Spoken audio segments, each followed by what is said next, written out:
कबीर काशी के एक महान संत हुए हैं, जैसा कि एक संत को होना चाहिए।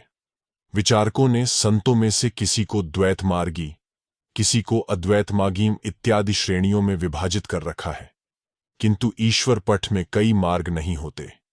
ईश्वर एक है, उसे पाने की विधि एक है। हां, भजने वालों के दृष्टिकोण दो होते हैं। गीता के अनुसार साधना को भगवान के प्रति समर्पित होकर करना, उन पर निर्भर होकर चलना निष्काम कर्मयोग कहलाता है।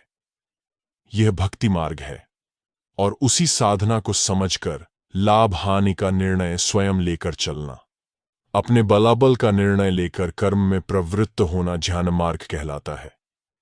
क्रिया एक ही है, परिणाम भी एक ही है, केवल कर्ता के दृष्टिकोण दो हैं। स्वावलंबी ध्यान मार्गी कहलाता है और इष्ट पर निर्भर होकर चलने वाला भक्ति मार्गी। कबीर भी भक्ति मार्गी थे। उन्हें निर्गुण उपासक समझने की भूल लोग करते हैं, जबकि निर्गुण नाम की कोई उपासना नहीं होती। निर्गुण तो प्राप्ति के बाद संत की एक रहनी है। सभी संत राम के हैं, राम से आशावान हैं, किंतु उन राम का सगुण स्वरूप, उनका प्रसाद कि वह अजर, अमर, शाश्वत, कण कण में व्याप्त हैं, ज्योतिर्मय हैं, जिन विभूति वाले हैं वह विभूति साधक में प्रकट हो जाए, यहां तक उपासना सगुण है। और जब उसे जानकर उसी में समाहित हो गया, उसी में पलट गया, गोता लग गया, तो निरगुण पलटू दास, जो पलट गया उस दास की रहनी निर्गुण है। कबीर से भक्तों ने प्रश्न किया कि आप बैरागी कब से हो गए? किसी ने कहा कि सन्यास तो केवल ब्राह्मणों के लिए लिखा है, आप तो हिंदू भी नहीं हैं, जुलाहे हैं, इसलिए कबीरा कब से भया बैरागी, तेरी हेत काहे संग लागी। आपने किसे हितैषी समझ लिया, किससे प्रीति जोड़ ली? घर द्वार छोड़कर, फलता फूलता परिवार छोड़कर आप बैरागी कब से हो गए? इससे भी बड़ी वस्तु आपको मिल गई क्या? उनका समाधान करते हुए कबीर ने कहा, मेरी हेत धनी संग लागी, कबीरा तब से भैया बैरागी। धनी माने जो सबका मालिक है, जो कण कण में व्याप्त है, जिनके संकेत के बिना पत्ता भी नहीं हिलता। उस धनी के साथ मेरी प्रीति लग गई, उससे लगन लग गई। तब से यह संसार फीका लगने लगा और हम विरक्त हो गए। कहिए तात सो परम बिरागी, तृण सम सिद्धि तीन गुण त्यागी। गोस्वामी जी कहते हैं कि साधना में सिद्धियां आती ही हैं, किंतु परम बिरागी वह है जो इन सिद्धियों को और सत रजतम तीनों गुणों को तिनके के समान त्याग दें। गुरु महाराज की बारहमासी में है, भोग लोक पर लोक का, सभी त्यागे राग, रहे न इनकी कामना, ताही कहे बैराग। संसार में जो कुछ दिखाई दे रहा है और परलोक के सुख जिनके बारे में सुनने में आता है, इन सब की कामना ही न रह जाए, उसे वैराग्य कहते हैं। जब भोगों के स्थान पर एक परमात्मा में लौ लग जाए, वही वैराग्य है। कबीर भी यही कहते हैं कि मेरी हेत धनी संग लागी, कबीरा तब से भैया बैरागी। वैराग्य में आपने क्या क्या स्थितियां प्राप्त की? इस पर संत कबीर कहते हैं, आसमान नहीं तब टोपी दीन ही, धरती नहीं तब टीका। आसमान कब नहीं था? ये तो सदा से ही है, क्योंकि सृष्टि अनादि है। आकाश कहते हैं शून्य को।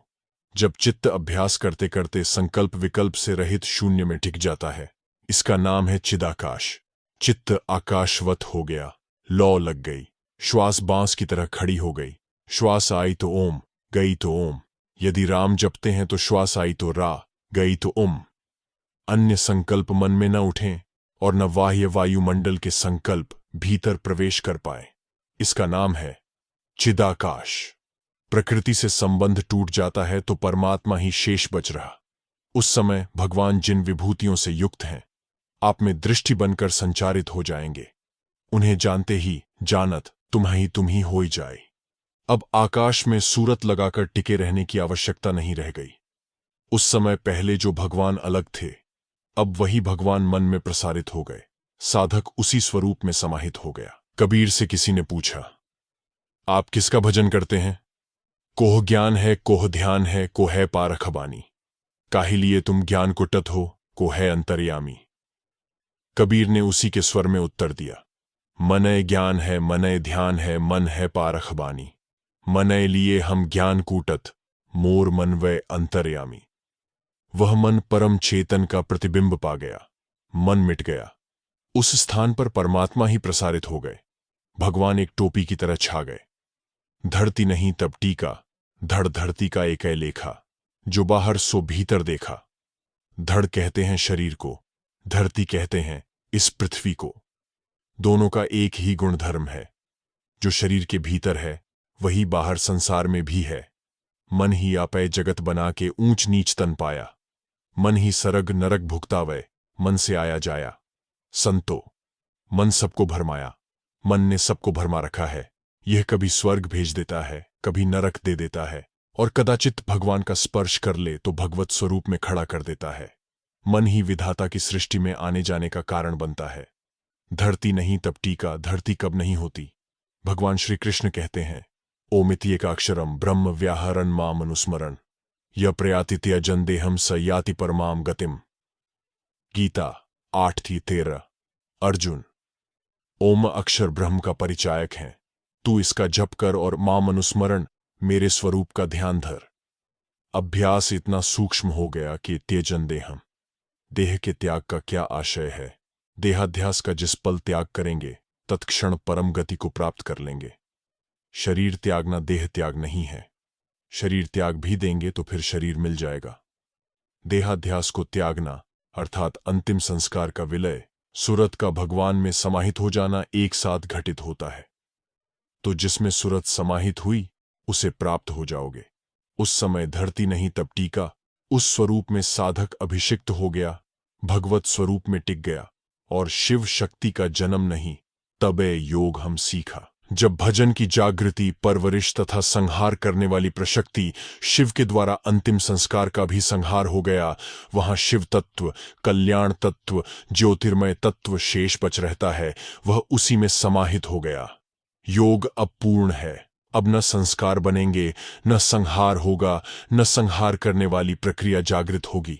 इसी प्रकार शिव शक्ति के जन्म की आवश्यकता नहीं रह जाती। तब योग हम सीखा। कबीरा तब से भया बैरागी।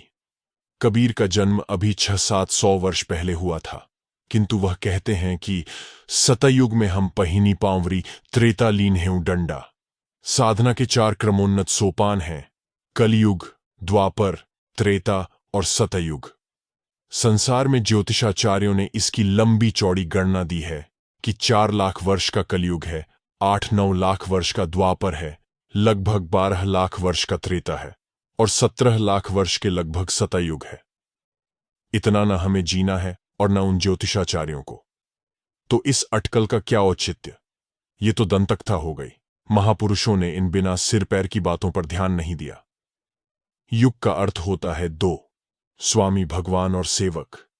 ये दोनों जिस दिन आमने सामने हो जाते हैं, उसी दिन से युग धर्म की शुरुआत हो जाती है। युग धर्म कभी था, आज नहीं, ऐसी कोई बात नहीं। युग धर्म का उतार चढ़ाव मनुष्य के हृदय में होता है। बुद्ध जुग धर्म जानी मन माही, तज्जी अधर्म रति धर्म कराही। विवेकी प्रत्यक्षदर्शी महापुरुषों ने युग धर्म के उतार चढ़ाव को मन के अंतराल में जाना है, इसलिए वे अधर्म का त्याग कर धर्म में अनुरक्त हो जाते हैं। मन के अंतराल में इन युग धर्मों का उतार चढ़ाव किस आधार पर होता है? इस पर कहते हैं, नित जुग धर्म होहिन सब केरे, हृदय राम माया के प्रेरे। युग धर्म सबके हृदय में निरंतर होते रहते हैं, राम माया की प्रेरणा से होते हैं। माया के 2 रूप हैं। एक तो अविद्या माया है। यह अविद्या अतिशय दुष्ट है, जिसके वशीभूत होकर यह जीव भवकूप में पड़ा है। दूसरी ओर विद्या माया है, एक रची जग गुण बस जाके, अर्थात एक रचना करती है। कैसी रचना? गुणों को नियंत्रित करती है। जगत की उत्पत्ति के कारण त्रिगुण उसके बस में है, लेकिन वह विद्या माया प्रभु प्रेरित है, नहीं निज बल ताकें, स्वयं में उसका अपना बल कुछ भी नहीं है। उस विद्या के बल से नित जुग धर्म होहिन सब केरे। अब कैसे झांत हो कि कब कौन सा युग कार्यरत है, इसे बताते हैं। शुद्ध सत्व व समता विज्ञाना, कृत प्रभाव प्रसन्न मन जाना। शुद्ध सत्वगुण कार्य करता हो तो यह सतयुग का प्रभाव है। उस समय मन में प्रसन्नता होगी। उस समय भजन की क्षमता क्या होगी? उस समय सब योगी और विज्ञानी होते हैं, सहज ध्यान धर के वह पार हो जाते हैं। इसी प्रकार सत्व बहुत रज कछु रति कर्मा, सब विधि सुख त्रेता कर धर्मा।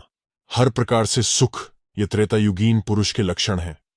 उस समय साधना का स्तर कैसा होता है? विविध यज्ञ। आज शास्त्र भूल जाने से लोग यज्ञ का नाम सुनते ही वेदी बनाकर स्वाहा स्वाहा बोलने की ओर चले जाते हैं, किंतु गीता के अनुसार योग विधि यज्ञ है। श्वास का प्रश्वास में हवन करना यज्ञ है। अपाने जुह्वति प्राणम प्राणे पाणम तथा परे प्राणापान गति रुद्ध्वा प्राणायाम परायणा। भगवान ने वहां 13-14 विधियों से यज्ञ का वर्णन किया और यह भी बताया कि भौतिक द्रव्यों से सिद्ध होने वाले यज्ञ तो हैं, किंतु अत्यल्प हैं। आरंभिक कक्षाओं के लिए वे अनिवार्य हैं, लेकिन अति अल्प हैं। वास्तविक यज्ञ मन और इंद्रियों के संयम से संपन्न होने वाले हैं। यज्ञ के परिणाम में मन का निरोध और विलय होता है। बाह्य यज्ञों से तो मन का निरोध होते नहीं दिखता। गीता में है कि यज्ञ के पूर्तिकाल में यज्ञ जो अवशेष छोड़ता है, उस ज्ञानामृत का पान करने वाला योगी सनातन ब्रह्म में स्थित हो जाता है। बाहर यज्ञ से जो बचता है, घी या आटा, यह अवशेष नहीं है, अवशेष है ज्ञानामृत। सृष्टि मरण धर्मा है, एक आत्मा ही अमृत तत्व है। यज्ञ उस अमृत को प्रदान करता है, सनातन ब्रह्म में स्थिति दिलाता है। उससे निम्न स्तर पर है द्वापर बहु रज स्वल्प सत्व कछु तामस, द्वापर धर्म हर्ष भय मानस। साधना के समय कभी हर्ष और संस्कारों के दबाव में साधक कभी भयभीत होता है। ऐसी परिस्थिति में वह भजन कैसे करे? तो द्वापर करी रघुपति पद पूजा, नर भव तरहीन उपाय न दूजा। इसी प्रकार कलयुग में तामस बहुत रजोगुण थोरा, कली प्रभाव विरोध चहु ओरा। जब चारों ओर बैर विरोधी है तो हमारा कल्याण कैसे होगा? ऐसी परिस्थिति में कलिजुग केवल हरिगुण गाहा, गावत नर पावहीं भवताहा। प्रभु का गुणगान करें। कबीर कहते हैं कि जब सात्विक गुण मात्र शेष था, तब जहां भी हम कदम रखते थे भगवान अपना हाथ बढ़ा देते थे। जहां भगत मेरो पग धरे तहा धरूं मैं हाथ, पाछे लागा सदा रहूं कबहू न छोड़ूं साथ। कहीं गड्ढे में पांव जा रहा है तो भगवान संभाल लेंगे, कांटों पर पांव रखेंगे तो भगवान हाथ बढ़ा देंगे। भगवान अपनी पांवरी रख देते हैं। कुमार्ग में आप जा ही नहीं सकते। विभीषण ने कहा, जिन्ह पायन्ह के पादुकन ही भरतु रहे मन लाए, ते पद आज बिलोक्यूं इन्ह नयनन ही अब जाए। पहले हम उनका चरण पूजन करते हैं, फिर भगवान करुणार्द्र हो जाते हैं, अपनी पादुका ही भक्तों को पहना देते हैं। भगवान संभाल संभाल कर पांव रखवाने लगते हैं। गुरु महाराज कहते थे कि हम पतित होना चाहें तो भगवान मोखे होखे ना दी है। हो कहां जाओगे? भगवान पीछे डंडा लेके खड़े हैं। भगवान अपनी पादुका दे देते हैं। और जब साधना त्रेतायुगीन हुई तो डंडा मिल गया। दंड जतिन्ह कर भेद जहां नर्तक नृत्य समाज, जिथु मणि सुनिया अस रामचंद्र के राज। दंड यतियों की पहचान है कि किसी का दंड निवारण कर दें, कष्ट निवारण कर दें। कोई उद्दंड है तो उसे दंड भी दें। कोई गुरु महाराज के यहां निवेदन करता कि उसे बुखार आ रहा है।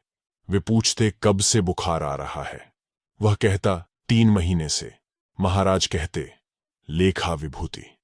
वह कहता महाराज कल पारी है। महाराज कहते ठीक है, पारी बिताकर आना।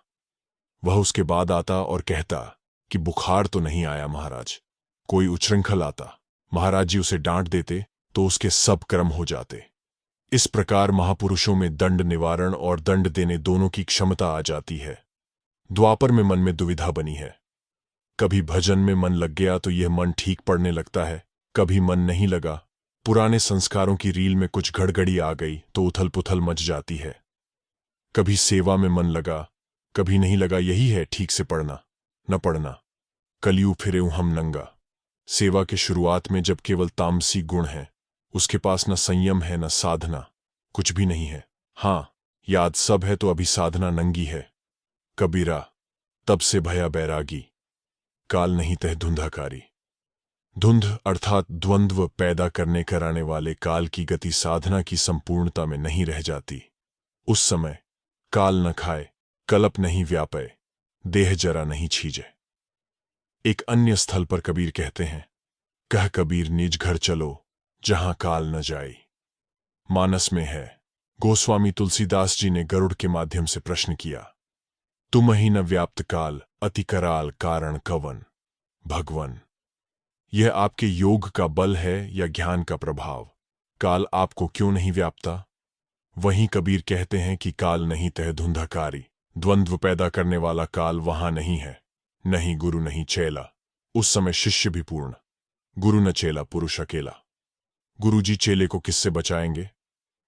और अंत में कहते हैं, जा दिन कबीरा आसन मारा, ता दिन पुरुष अकेला। आसन से प्रायः लोग आशय लेते हैं किसी मुद्रा में बैठ जाना, किंतु यह आसन नहीं है, क्योंकि आसन मारने से क्या होगा यदि मन की आशा समाप्त नहीं हुई। कोल्हू का बैल 10 मीटर की कोठरी में चक्कर लगाता रहता है, बाहर देखता ही नहीं। दिन भर में 50 कोस की यात्रा हो जाती है, थक हार कर वह बैठ जाता है। इसका नाम आसन नहीं है, क्योंकि मन तो हवा से बातें कर रहा है। भगवत पथ में मन के स्त्रीकरण का नाम आसन है। महर्षि पतंजलि कहते हैं, स्थिर सुखमासनम। स्थिर और सुखपूर्वक बैठने का नाम आसन है। लोग बैठे ही तो रहते हैं, किंतु मन उड़ रहा होता है। यह आसन नहीं है।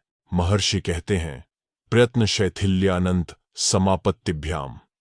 नियम में शौच, संतोष, तप, स्वाध्याय में अहिंसा, सत्य, अस्थेय, ब्रह्मचर्य, अपरिग्रह में जो प्रयत्न चल रहा है, हमारे इस प्रयत्न में शिथिलता आ जाए, ये सहज होने लगे और एक परमात्मा में मन लगाने से आसन सधता है। यदि बाहर बैठने का नाम आसन होता तो परमात्मा में मन लगाने की क्या आवश्यकता थी? अच्छी बिक्री होने पर बहुत से व्यापारी दिन दिन भर बैठे रहते हैं, हिलते डुलते भी नहीं। यह आसन नहीं है। वास्तव में मन का स्त्रीकरण ही आसन है। जहां आसन सधा, तस्मिन सती श्वास प्रश्वासयोर गति विच्छेद प्राणायाम। आसन के सधते ही श्वास प्रश्वास की गति का रुक जाना, अर्थात न भीतर से कोई उद्वेग उठे, न बाह्य वायुमंडल के कोई संकल्प मन में प्रवेश कर पाए। इसका नाम है प्राणायाम। प्राणों की गति पर विराम लग गया। आपने किया था आसन, हो गया प्राणायाम। किया था यम नियम का चिंतन और सध गया आसन। ये क्रमिक है। प्राणायाम के सत्ते ही उसके और ज्योतिष स्वरूप परमात्मा के बीच जो आवरण था वह शांत हो जाता है। जब से कबीरा आसन मारा, तब से पुरुष अकेला। आसन के सत्ते ही परम पुरुष परमात्मा का दर्शन, स्पर्श और उसमें स्थिति मिल गई। कबीरा तब से भया बैरागी। एक सेठ जी थे। उनका नियम था कि प्रतिदिन पूरी कथा सुनकर ही उठते थे। ऐसा नहीं कि कथा के प्रति उनमें भाव था, बल्कि सारा गांव वहीं एकत्र होता था और सेठ चाहते थे कि गांव वाले उनका चेहरा देख लें कि वे कितने धर्मात्मा हैं। इससे उनके व्यापार पर अच्छा प्रभाव पड़ता था। एक दिन गांव के एक समृद्ध रईस उनकी दुकान पर आ गए। उनके यहां कन्या का विवाह था। उन्हें 1,00,000-1,50,000 का माल लेना था। सेठानी ने अपने छोटे पुत्र से संदेश भेजा कि ठाकुर साहब 1,00,000-2,00,000 का सामान लेने आए हैं। सेठ ने कहा कि अपनी माताजी से कहो कि उन्हें जलपान कराएं, चाय पिलाएं, पान सुपारी खिलावें, मधुर मधुर बोलें। कथा पूरी करके ही हमें आना है, तब तक उन्हें रोक रखें। कुछ देर पश्चात बालक पुनः आ गया। बोला, वह कह रहे हैं कि बहुत सारे काम हैं, हमें देर हो रही है, हम फिर आ जाएंगे। सेठ ने कहा, कैसा बनिया का लड़का है, कुछ उपाय कर। उस दिन कथा कुछ लंबी ही रही। लड़के ने भी सुना भगवान हर जीव में होते हैं, गाय में भी, कुत्ते में भी, सब में है। कथा संपन्न होने पर सेठ जी दौड़ते हुए दुकान पर आए। देखा एक गाय गल्ले में खा रही है। लड़के ने भी देखा था, किंतु उसने सोचा कि जब सब में भगवान है तो दुकान भगवान की है, भगवान ही खा रहे हैं। वह शांत बैठा रहा। सेठ जी ने देखा तो बिगड़े, कैसा मूर्ख लड़का है, यह सब बर्बाद कर देगा, मेरे बाद तुझे खाने तक को नहीं मिलेगा। उन्होंने उठाई छड़ी और 2 छड़ी सटाक सटाक गाय को लगा दिया। गाय तो भागी, लड़का चीख मारकर गिर पड़ा, बेहोश हो गया। मुनीम लोग दौड़ पड़े, बच्चे की मां भी आ गई। कपड़े उतार कर देखा तो बच्चे की पीठ पर छड़ी के निशान पड़े हुए थे। लड़के को भी तब तक होश आ गया था। सेठ ने पूछा कि मैंने तो गाय को मारा था, ये तुम्हें कैसे लग गई? उसने कहा, पिताजी, पंडित जी कह रहे थे कि गाय में भगवान, कुत्ते में भगवान, तो मैं गाय में भगवान को देख रहा था। आपने उसे मारा, वह छड़ी हमको ही लग गई। सेठ ने कहा, तू कैसा मूर्ख है, मुझे कथा सुनते 20 साल हो गए, लेकिन जो कथा हम सुनते हैं वहीं झाड़ कर चले आते हैं। तू कथा को गांठ बांध कर चला आया। बनिया का कैसा लड़का है तू? लड़के ने कहा, पिताजी, आप कट्ठा को इसी तरह से छोड़कर आते रहें, हम तो चले।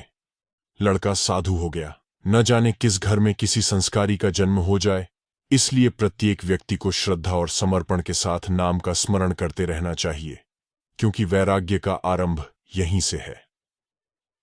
ओम श्री सद्गुरुदेव भगवान की जय।